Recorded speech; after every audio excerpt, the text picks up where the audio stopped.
Salut à tous, aujourd'hui on va parler de peinture indirecte, de peinture classique indirecte en partant de ma dernière toile qui s'appelle Perdu au Pérou. Avant de commencer la démonstration de peinture, on va parler un petit peu de ce que c'est que la peinture indirecte. Donc la peinture indirecte par définition s'oppose à la peinture directe. Et qu'est-ce que c'est que la peinture directe? Eh bien c'est tout simplement prendre la bonne couleur avec la bonne valeur et puis l'appliquer exactement au bon endroit sur la peinture. Par exemple, si dans la finalité de ma peinture, j'ai envie d'avoir exactement ce bleu ici à cette valeur-là, eh bien j'applique tout simplement ce bleu à cette valeur-là. C'est une méthode excellente que j'aime beaucoup utiliser aussi, mais qui comporte des avantages et des inconvénients. Dans le cas de cette peinture-là, la méthode indirecte va se prêter beaucoup plus à un travail d'illustration où on va pouvoir y aller de façon beaucoup plus progressive, petit à petit, en construisant sa peinture étape par étape, en allant des grosses formes et des fondamentaux les plus importants jusqu'aux glacis les plus fins pour avoir vraiment des subtilités dans le rendu. Avec cette méthode, tu vas pouvoir créer beaucoup plus facilement des environnements qui sont vachement complexes. Ça va être aussi beaucoup plus facile de faire du détail, beaucoup plus facile de faire des variations qui sont vraiment subtiles grâce au glacis, et ça va apporter une patine qui va être subtile et avec beaucoup de profondeur. Évidemment, il n'existe pas de méthode parfaite et donc il y a quelques inconvénients. La première chose, et c'est ce qui fait peur à tout le monde dès qu'on parle de peinture à l'huile, c'est le temps de cicativation, c'est le temps de séchage. Ça veut dire qu'entre chaque couche, il va falloir attendre un certain nombre de jours pour que ça sèche pour pouvoir repeindre par-dessus, en transparence ou pas. Et la deuxième chose, c'est qu'il va falloir avoir une bonne stratégie d'attaque. Puisque c'est une peinture indirecte, ça veut dire qu'il y a un chemin à parcourir, et donc si tu connais pas ton chemin à parcourir, tu risques de commencer par le mauvais endroit, et de fait tu risques de perdre ton temps, et finalement de pas avoir un résultat qui te plaît. Donc cette stratégie, c'est notamment ça qu'on va voir ensemble dans cette vidéo, donc t'inquiète pas, je vais tout expliquer. Donc il faut comprendre que dans ma tête, il n'y a pas de hiérarchisation mieux moins bien entre direct et indirect, mais vous vous rendrez compte si c'est pas déjà fait, qu'il y a certains moments qui se prêtent plus à une méthode qu'à une autre, tout simplement. Maintenant, avant de passer à la toute première étape, sachez que vous êtes 60% à regarder mes vidéos sans vous y être abonné. Si c'est votre cas, n'hésitez pas, c'est gratuit pour vous et c'est plein de bonnes choses pour votre vie artistique. Bon allez, commençons notre petit chemin vers le résultat final et la première étape, c'est le temps redouté dessin. Donc la partie du dessin, ça m'aura pris à peu près 2 jours et je dois vous faire une petite confession, j'ai fait le premier quadrillage de ma vie. Bon, je sais que la méthode du quadrillage, c'est une méthode qui est ancienne et vénérable, mais j'avoue, pour une première fois, ça faisait toujours un petit peu bizarre. Mais bon, peu importe, confession faite, c'est ça que j'ai fait et il faut admettre que c'est un outil ultra efficace, surtout pour faire des architectures comme ça. À noter que cette architecture-là, c'est pas une architecture d'imagination, c'est recopié, donc j'ai vraiment besoin d'avoir une précision millimétrique. Donc je me suis servi de cette méthode très efficace pour faire les architectures et ensuite j'ai dessiné plus à l'instinct les personnages, les chevaux, les nuages, les arbres, etc. Une fois que tout mon dessin au crayon est fait, je vais repasser tout mon dessin au stylo feutre de sorte à ce que ça s'en aille pas lorsque je vais commencer à passer mes couches de peinture à l'huile et je vais pouvoir gommer ensuite tout mon crayon pour enlever toutes les pollutions qui servent à rien. Et enfin, après une grosse journée de boulot passée sur le dessin, je vais pouvoir commencer la peinture.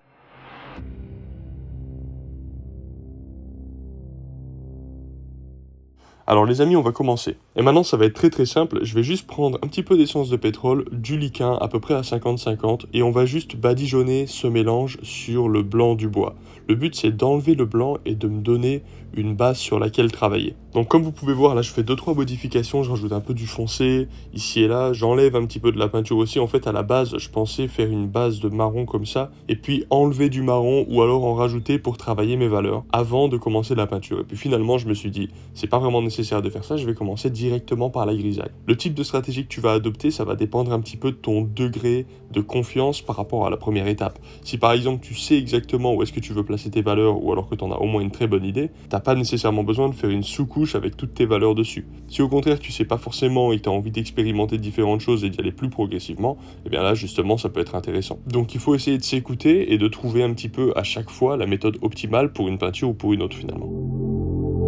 Du coup je vais pas me casser la tête, je vais directement appliquer de la peinture opaque pour le fond avec un mélange de blanc, de terre de sienne brûlée et un tout petit peu de noir, mais le but ça reste quand même de garder quelque chose de chaud. De toute façon ça n'a qu'une importance relative, il s'agit là d'une sous-couche, mais c'est vrai qu'en général faire une sous-couche qui est trop froide, j'aurais tendance à le déconseiller puisque ça transpire au travers de la peinture et ça apporte une vibration qui va être souvent à mon goût un peu plus désagréable que si c'était une sous-couche qui est chaude à la base. Comme tu peux voir, j'ai pas mal de coups de pinceau, je vais pas les enlever. J'aime bien le fait d'avoir des coups de pinceau qui ont du relief, comme ça après lorsque je fais des glacis, l'encre des glacis, l'encre entre guillemets, la peinture très liquide des glacis se met à l'intérieur du relief et ça donne une patine assez particulière que je trouve belle.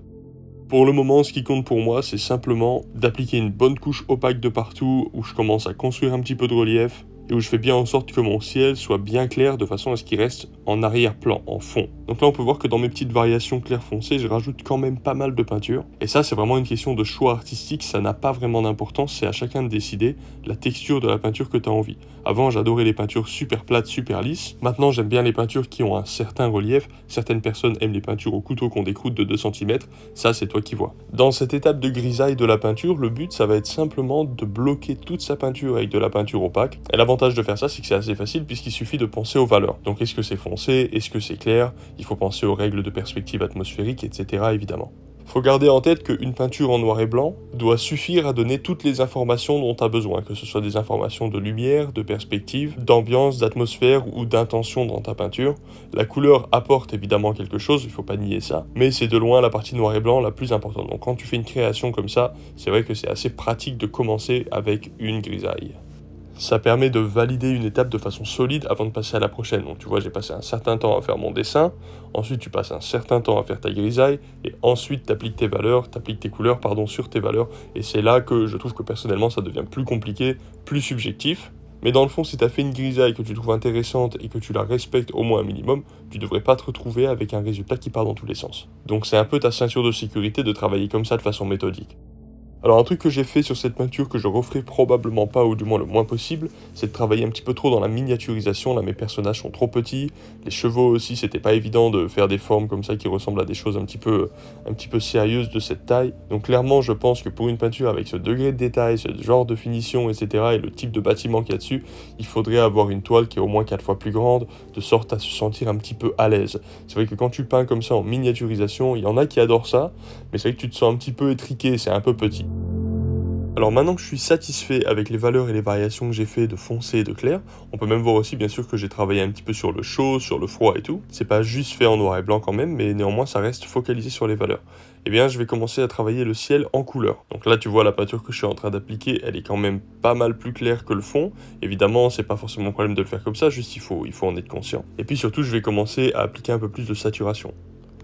Donc à partir de là, quand j'applique la peinture, je ne cherche pas nécessairement à passer une couche vraiment très opaque. Éventuellement ça arrivera, mais là on voit quand même que j'étale pas mal ma peinture pour travailler avec des effets un peu plus de transparence et pouvoir avancer dans ma peinture avec un peu plus de subtilité. Le but c'est qu'on voit ce fond qui parfois transparaît un petit peu, ça va donner un peu de chaleur aussi. Pour le fond, le jaune que j'ai mis en glacis, c'est un glacis d'ocre jaune. C'est pour ça qu'il est plus brillant que la grisaille que j'avais fait. Là, j'utilise un pinceau en kévrin qui est plat, carré, mais qui est quand même assez épais. Donc finalement, c'est pas mal, ça se prête assez bien à ce genre de travail de douceur.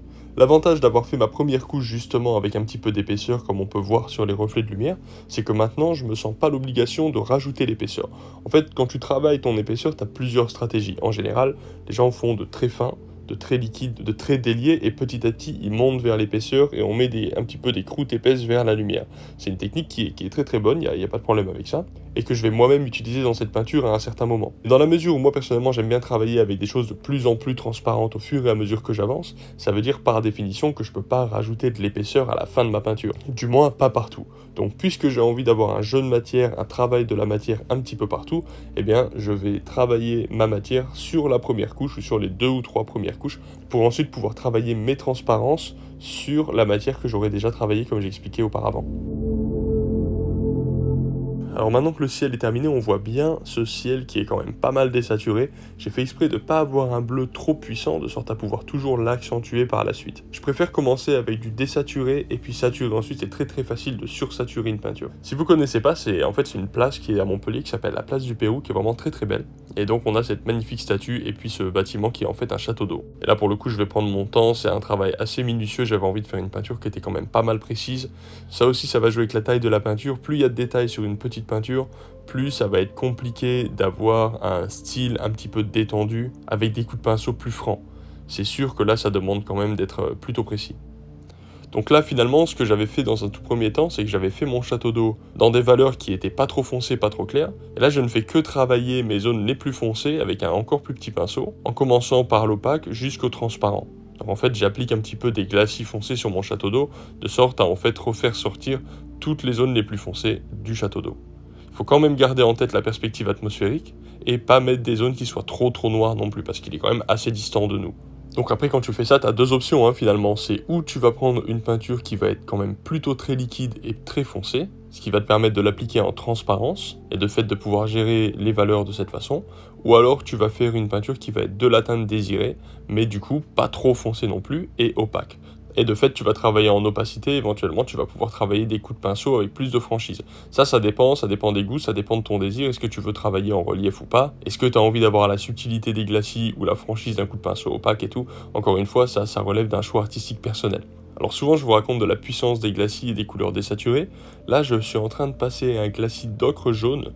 Et vous allez voir à quel point en transparence, l'ocre jaune, qui est pourtant une couleur assez terreuse, peut paraître vif. Alors quand je dis vif, c'est pas aussi vif que les gilets jaunes, mais ça reste quand même un jaune qui est quand même assez puissant. Donc faut toujours se rappeler de ça quand on fait des glacis, c'est que les couleurs qui sont ternes en glacis prennent de la lumière, prennent du chroma. Et les couleurs qui sont déjà très très vives en glacis, eh bien pourquoi pas, mais il faut s'en méfier un petit peu. Elles vont pas forcément avoir la même profondeur et la même poésie qu'une couleur qui va être déjà terne. Dans cette toile, j'avais vraiment envie de donner un aspect super puissant, un petit peu sublime avec la lumière comme ça très forte qui tape sur l'architecture et avec ces personnages qui font un feu qui ont l'air un petit peu paumés et que j'ai essayé de représenter un petit peu comme des explorateurs. Je sais pas si l'intention des personnages transpire beaucoup, je pense que je pourrais faire mieux sur les prochaines peintures par rapport au storytelling. En tout cas, on a bel et bien cette lumière assez oblique, très dramatique de fin de journée avec des contrastes super puissants qui est là pour accentuer l'intention de la puissance de la nature par rapport aux petits humains qui sont là. D'un point de vue de la composition, on a l'histoire, on a des personnages qui se promènent, etc.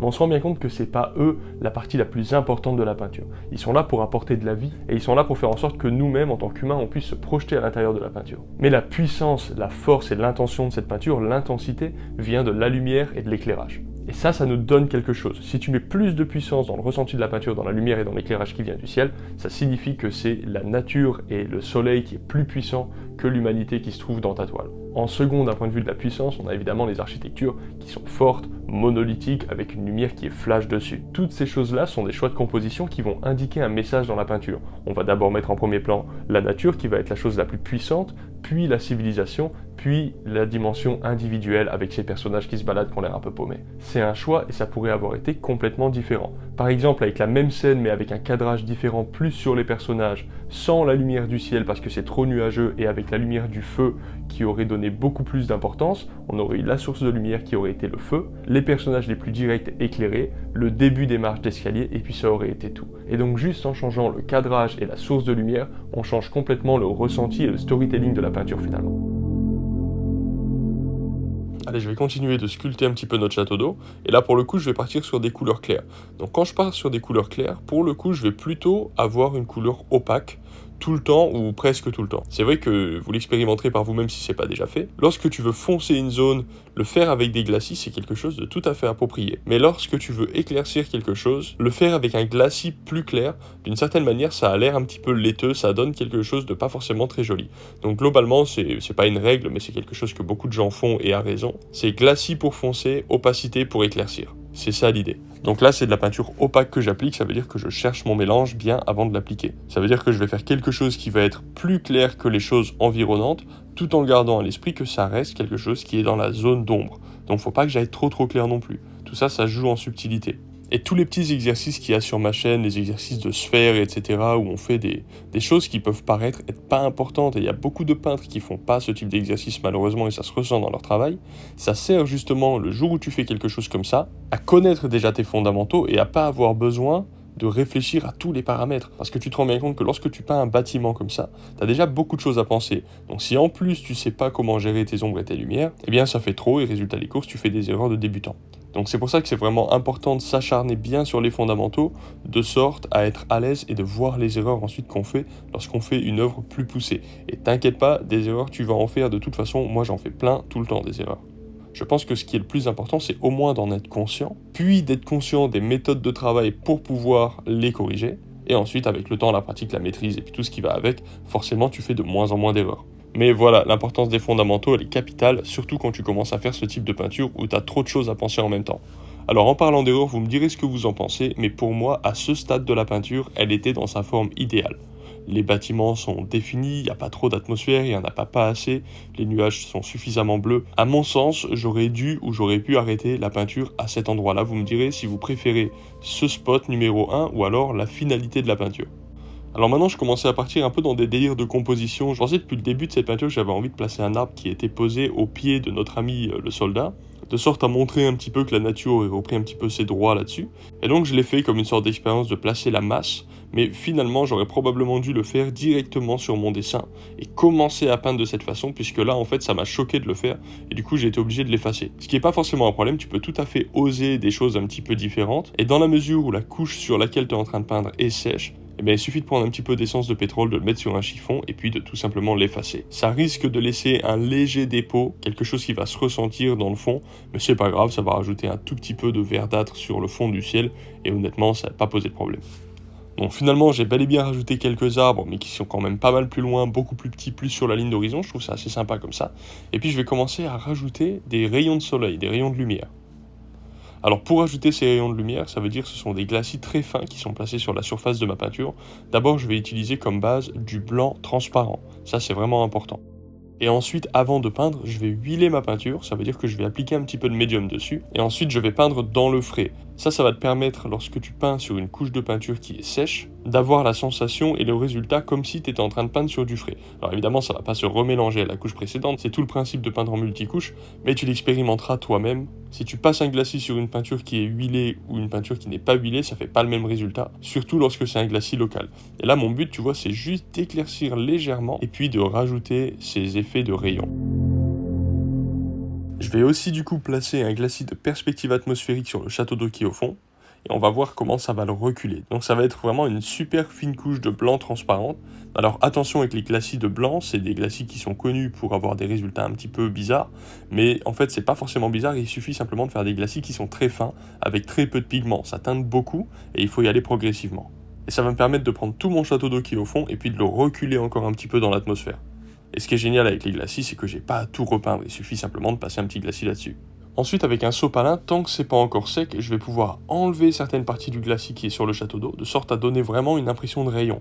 Lorsque je frotte avec mon sopalin, j'enlève mon glacis blanc, par conséquent je vais faire ressortir ce qu'il y avait précédemment, et ça me permet comme ça de travailler sur mes rendus en ajoutant un glacis et éventuellement en effaçant une partie du glacis. C'est une méthode qui est pas mal efficace, je trouve. Donc à partir de maintenant, sauf cas exceptionnel, ça va être plutôt de la peinture transparente, de sorte à garder vraiment la légèreté de la peinture. On va continuer de bosser un peu dans le ciel, je vais rajouter un petit peu de foncé. Donc tu vois, j'utilise une peinture qui est quand même pas mal foncée, et puis je l'étale en couches, en fines couches, et puis s'il y a besoin d'en rajouter plus, ou j'attends que ce soit sec, ce qui est pas mal, comme ça fait 2-3 couches de glacis, ou alors je peux éventuellement en refondre tant que c'est pas encore sec, donc dans le frais. Quoi qu'il en soit, je vais rester sur quelque chose de plutôt transparent. Mon but à ce stade de la peinture, c'est de rajouter en puissance et de rajouter le côté épique qu'on va retrouver dans le style de peinture tonaliste qu'on va voir dans la Hudson River School, comme par exemple cette magnifique peinture de Albert Bierstadt ou cette magnifique peinture de Frederick Edwin Church.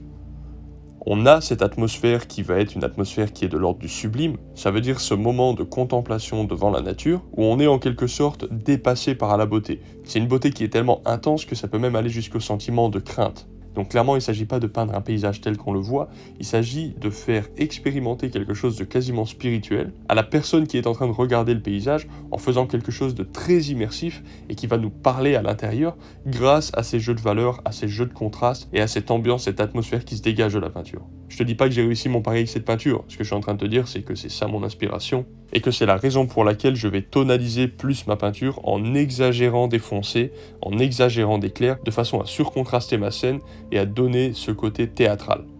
Ensuite, par jeu de glacis, je peux toujours rajouter des variations de couleurs, etc. Je t'invite à regarder la zone du château d'eau, le bâtiment qui est en fond.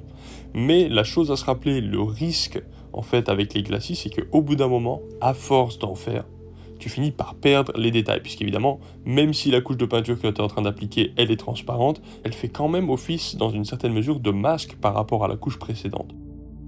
Donc le problème avec des glacis et trop de glacis, c'est qu'à force, tu perds en définition. La chose à faire pour contrer ce problème, c'est ou éventuellement de pas trop faire de glacis, ce qui est toujours la méthode peut-être la mieux, ou alors d'anticiper le fait que tu vas en faire beaucoup et de fait de surcontraster un petit peu ce que tu es en train de peindre. Alors ça, pourquoi pas, ça reste une méthode qui est quand même assez compliquée. Moi, j'essaye d'anticiper un petit peu le fait que je vais faire pas mal de glacis après. Le problème, c'est que c'est difficile d'anticiper les glacis parce que c'est une technique qui est, sans être imprévisible, qui est au moins difficile à prévoir, Et de fait, personnellement, je sais jamais vraiment combien de couches de glacis je vais faire, puisqu'au fur et à mesure de ma peinture, je fonctionne à l'instinct. Au début, j'ai un modèle, au début, j'ai un dessin, etc. Puis après, je m'en détache, et puis ce que je cherche, après, c'est l'atmosphère, l'intention et l'expérience du sublime, comme je l'ai expliqué juste avant. Donc forcément, je vais partir aussi dans des choix créatifs. Par exemple, cette chaleur orange qu'on va avoir dans l'ombre du château d'eau, c'est évidemment un choix artistique. Je suis bien conscient qu'il ne peut pas y avoir un orange aussi puissant à cet endroit-là. Il pourrait y avoir un orange aussi puissant dans une zone d'ombre, c'est pas ça que je suis en train de dire. Mais là, dans cette circonstance, dans ces jeux de lumière, etc., c'est quelque chose qui n'a pas vraiment de sens. Par contre, ce que ça fait, c'est que ça attire l'œil et ça crée un point focal, et c'est ça mon objectif. Sur la fin de la peinture, comme ça, c'est vraiment des glacis très très fins que j'applique. Donc est-ce que je veux foncer? Est-ce que je veux éclaircir? Les questions de base sont toujours les mêmes. D'abord les valeurs, même si là je suis à la question des couleurs, ça reste quand même ma priorité numéro 1. Et tu vois là, je passe quelque chose de très très fin, c'est-à-dire que je frotte à peine mon pinceau. Tiens, là typiquement, je vais réchauffer la zone de ma statue avec un mélange de rouge oxyde et d'ocre jaune. Et c'est vraiment un glacis qui est très très fin, mais clairement qui change ma température même si c'est de façon subtile. C'est là que vraiment les glacis c'est quelque chose de magique, c'est que tu peux faire des variations d'une subtilité infinie alors que tu as déjà fait ta peinture, tu n'as pas besoin de tout repeindre. Donc même si effectivement être un ayatollah des glacis et ne faire que ça, c'est pas forcément une technique qui va être très efficace, très rapide, etc. Le fait d'avoir cette technique dans sa boîte à outils pour pouvoir faire de belles peintures, clairement c'est un plus. Alors quand je vous parle de la finesse des glacis, je vous invite à observer celui-ci. Donc là, ce que je vais faire, c'est appliquer un glacis violet. C'est un violet de manganèse qui est très très beau, qui a une couleur qui sort du tube qui est super foncée, et lorsqu'on l'applique en glacis, elle a vraiment une très très belle vibration. Et je vais vachement l'étaler de sorte à quasiment pas changer les valeurs de ma peinture, et juste en rajoutant une légère teinte violet rougeâtre sur le coin haut droite de ma peinture. Et moi j'adore ce type d'effet, on voit bien cette jolie lumière un petit peu rougeâtre qui se dégage de l'arrière des nuages. On voit bien que le violet il est bien puissant lorsque je l'applique et au fur et à mesure que je l'étale, il perd en puissance mais il rajoute une super jolie subtilité. Ça va faire un super joli dégradé, super doux qui va être sur le fond. Et pour moi même si c'est pas grand chose, c'est le genre de chose qui fait la différence. C'est le genre de chose qui fait qu'il y a quelque chose à voir, quel que soit l'endroit où tu places les yeux sur ta peinture. Alors j'ai pas trop pris le temps de parler du premier plan, des personnages, du petit feu autour duquel ils sont. Le problème c'est que c'est une peinture qui a quand même pas mal de détails et du coup c'est vrai que j'ai pas pu vraiment parler de tout sans faire une vidéo qui durerait 2 heures. À ce stade de la peinture elle est à 99% terminée et maintenant je vais faire une pause. Je vais faire une longue pause, je vais pas toucher à cette peinture pendant environ 1 mois ou 2, je sais pas exactement, peut-être même 2 ou 3. Et je vais revenir et faire des modifications vraiment très discrètes ici et là, mais qui ont leur importance d'un point de vue fondamental. Ou des glacis très fins qui vont permettre de rajouter un petit peu plus d'harmonie, un petit peu plus d'unité à la peinture. Il peut y avoir plein de façons de terminer sa peinture et de rajouter la touche finale, mais c'est certain que surtout lorsque tu fais une peinture comme ça qui est très intriquée, prendre du recul c'est une bonne chose. On arrive souvent à un moment donné, je sais pas si vous ça vous le fait, à un moment d'insatisfaction. Moi personnellement à ce stade de la peinture, j'ai tellement passé de temps dessus que j'arrive plus à observer est-ce que c'est une bonne peinture, est-ce que c'est une mauvaise peinture, est-ce que j'ai bien fait mon boulot, est-ce que j'ai pas bien fait mon boulot. Je connais mes objectifs mais j'arrive plus à être objectif sur la toile que j'ai déjà fait. Donc prendre une pause s'impose, puisque sinon tu vas commencer à faire n'importe quoi. Il est même très probable qu'à certaines zones de la peinture, notamment sur le château d'eau comme j'avais dit avant, j'en ai déjà un petit peu trop fait. C'est très difficile de savoir quand s'arrêter, en soi c'est pas très grave, ce qui est sûr c'est que prendre un petit peu de recul avant de faire sa dernière séance ou ses dernières séances, c'est plutôt une bonne chose. Donc voilà, j'espère que ça vous a plu. Moi j'ai pris énormément de plaisir à faire cette peinture, je vais en refaire d'autres, je vais probablement réutiliser le quadrillage également parce que c'est vrai que c'est une technique qui est très efficace, très utile pour l'architecture. Et puis en ce moment je suis en train de travailler sur une peinture ou deux, notamment je fais un truc avec un bateau dessus, ça va être assez cool, j'ai hâte de pouvoir présenter cette peinture à l'huile sur la chaîne. Essayez de dessiner tous les jours, peignez tant que possible et puis à bientôt, ciao.